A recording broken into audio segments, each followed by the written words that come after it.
Why can't anything go faster than the speed of light? In order to figure out why the speed of light is the maximum limit of speed of the universe, we must figure out how much motion through space affects length, momentum, and the energy of moving objects. First, there is a subject of length contraction. Then there is a momentum, mass, and energy. All of these will explain why nothing can surpass the speed of light.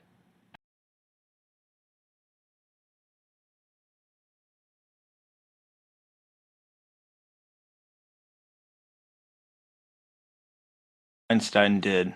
Albert Einstein is believed to have the greatest of impact on these subjects still, for special relativity itself was introduced by him. He qualified the theory as special because it refers only to uniform velocities, meaning to objects either at rest or moving at a constant speed. Length.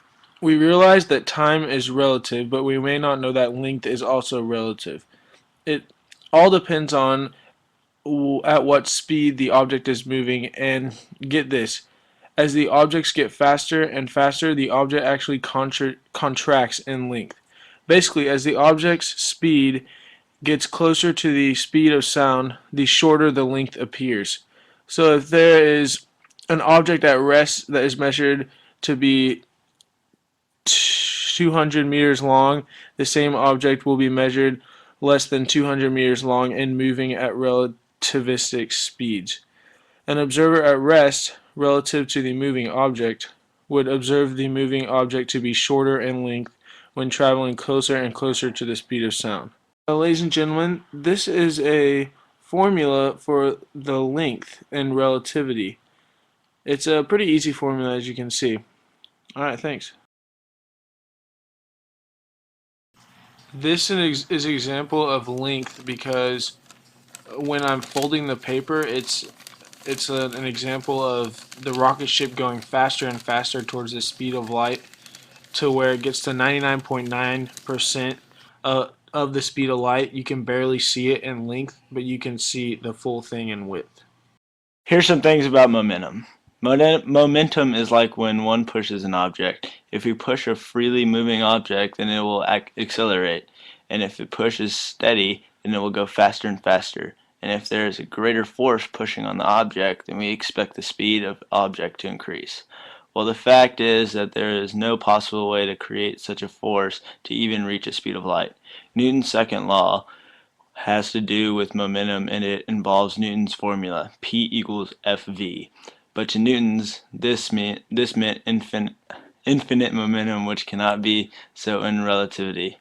One finds out that to reach the speed of light, an object would have to have infinite momentum, and that means that there would also have to be an infinite amount of force that is on the object. Therefore, it is concluded that the object will always move at speeds less than the speed of light.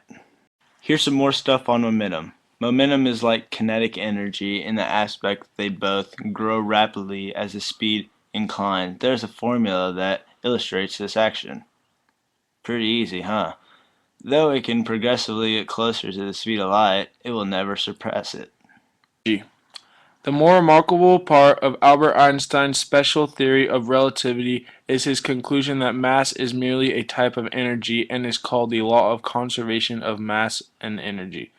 In his discoveries, Einstein found that energy equals mass multiplied by the speed of light squared, so the equation you might all know as E equals mc squared.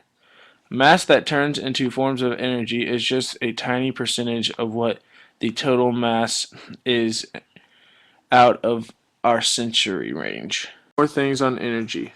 The law of conservation of mass and energy states that the two are interchangeable. There is a strong difference between energy and mass, even though the two are closely related and often dependent on the other. Mass is tangible, as you can see, pick up, and feel it. However, energy is more abstract. It is often defined as the ability to do work. Even though Jacob is putting in a lot of energy and almost traveling the speed of light, he isn't traveling the speed of light because it's impossible to go faster than the speed of light as we know today. Get out a piece of notebook paper. Ha ha. Time for our first question. What is faster than the speed of light? A. Jacob. B. Nothing. C. A spaceship.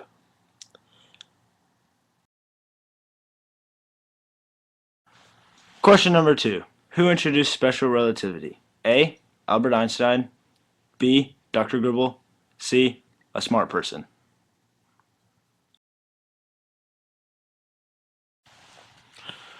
Question number 3. The special relativity of length when an object gets closer to the speed of light does A. Shorten in length but has the same height. B. Stays the same. Or C. Shrinks in length and height.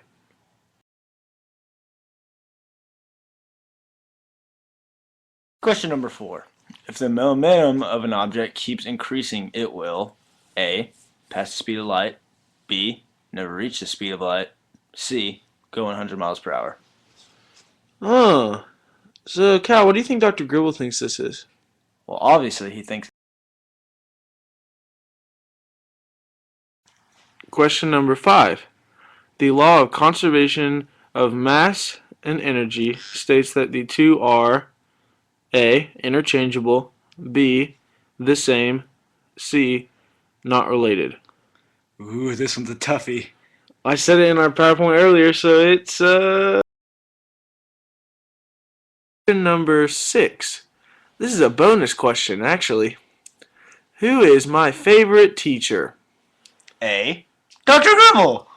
B. Dr. Gribble. C. Dr. Gribb. Or D. All the above. Smiley face heart. Hey, it's D. It's D. Hey, I love you, Gribble.